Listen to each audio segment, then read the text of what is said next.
Hello there, right here we have a brand new 1.18 snapshot. This is 21W40A. There's a lot of big changes in this one, including changes to mob spawning and world generation, plus some changes for that deep dark biome.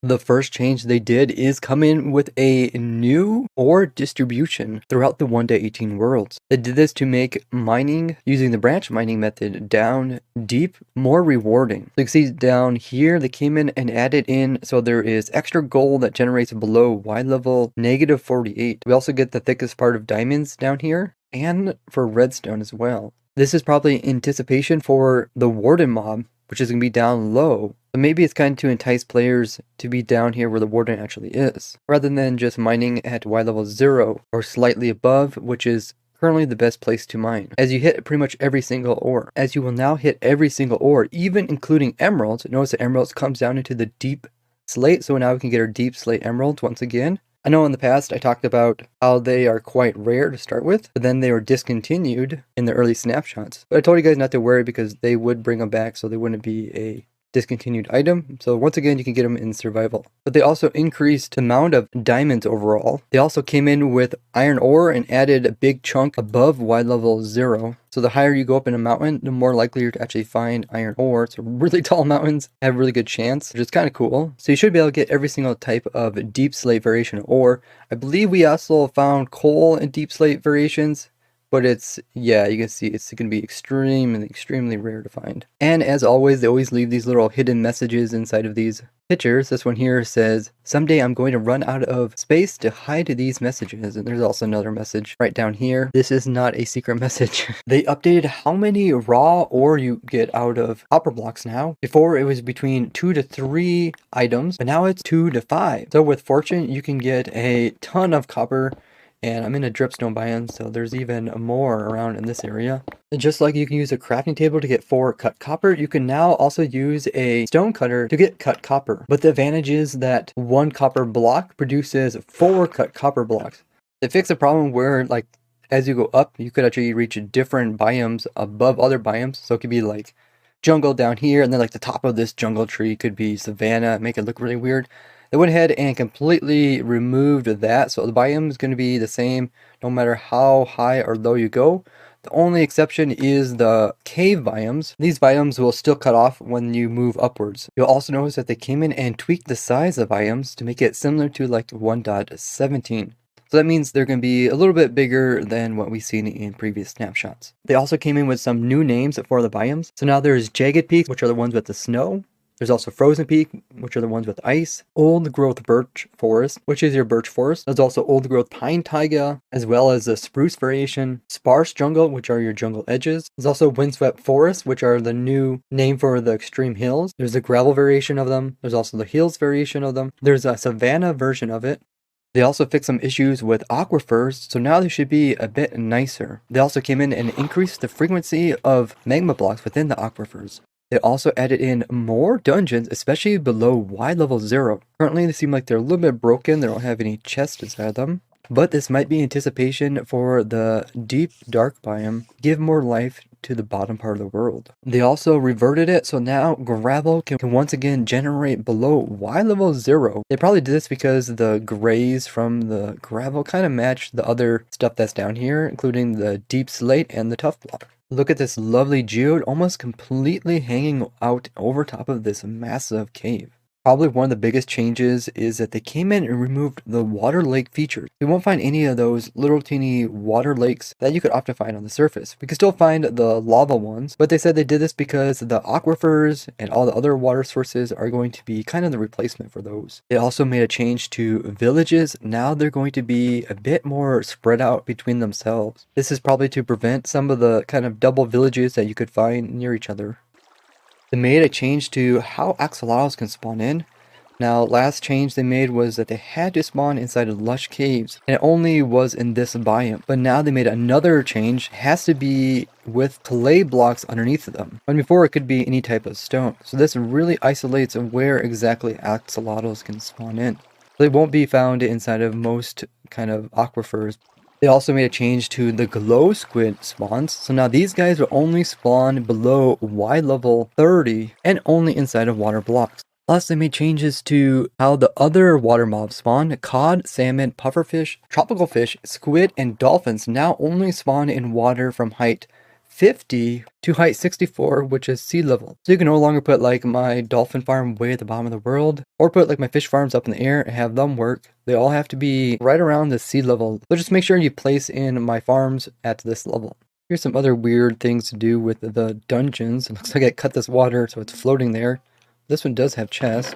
And the skeletons have their bows back again. Tropical fish also have their spawns updated, so now they can spawn in lush caves at any height. That should bring some life down to this lower depths. They once again changed it back so that zombies can spawn inside of the dripstone caves again, but drowns can also spawn in here. They also reverted back the elytra changes so that even gliding with your elytra will still use durability up, just like it did in 1.17. They said they reverted this as well as the zombies because they didn't have time to fully test it for these 1.18 cave update, which makes you think they're gonna start working on 1.19 really soon, or the warden is just going to take up all their time. There's some of our deep slate emerald. Oh, this is such a cool dungeon. These stony peak biomes, which have no snow on them, will no longer have goats spawn on them. Another change is they came in and improved the AI for the villagers, the piglin brutes, the piglins, the goat, the hoglin, the zoglin, and even the axolotl. All these mobs have in common is that they like to target different things and how they pathfind in order to do that. So I'm really excited that this will have a lot better performance when dealing with these guys. They also came back in and added so that the bedrock layers are the same per world seed. So we can actually determine them by using calculations. So if you know the seed, you could also search for a specific bedrock formation. I've done a lot of cool things with different types of bedrock formations, including designing my famous wither cage, my highly used automatic wither killers, which are present in my beacon farm, and other things like bedrock vaults. The Mojang developers also fixed a few bugs to do with different things that caused problems in the previous snapshot, so let's take a look at those. They fixed the performance issues with having a large amount of axolotls. This is great for my axolotl farm, which does produce a whole bunch of them. They also fixed performance issues with goats, meaning I guess we can start up my goat farm again. There was a weird bug that opening up commands and putting information inside didn't actually show you anything, but once it was powered, it actually produced stuff. Banners without patterns were showing up invisible until you reload the world. Treasure maps and explorer maps weren't showing up properly. When updating 1.12 worlds into the newest snapshot, it would sometimes regenerate random chunks. Taiga biomes got overloaded with the sweet berries and now they got dialed back again. Cave vines could occasionally generate without the very tip of them, which sort of made them look like they were coming out of the ground, rather than the ceiling, and they resolved this. They fixed this bug where mobs would constantly bob their heads up and down while tracking a player. Swamp biomes were generating with too few of the orchid flowers, but in the new snapshot this is fixed. In 1.7.0 they tried to fix this bug to do with patches of snowy grass that don't have snow layers on top. They also tried fixing it in 1.7.1, but it kept coming back, so they went ahead and fixed it again today. In the past, there was sand and gravel around these pools on the surface, and this was accidentally removed, so they brought it back. They also came in and fixed it so that plants don't try generating on top of each other near the lake. This is something I showcased in the past where you can actually get triple tall grass or fern. So maybe something rare to collect before updating. They also fixed this problem where you would find like seeds or flowers around these pools because they would pop off and then the item would be sitting there floating. So now they changed it so that the game won't put them in the first place. This includes a fix so that there's no more floating vegetation over water. So if you have some of these in your world, make sure to keep them safe because they are now a rare block. They also addressed this problem here. You see these kind of weird looking walls that are scattered across in sort of a line. This is actually a mini aquifer and it left these remnants behind, but this is now fixed in the new version.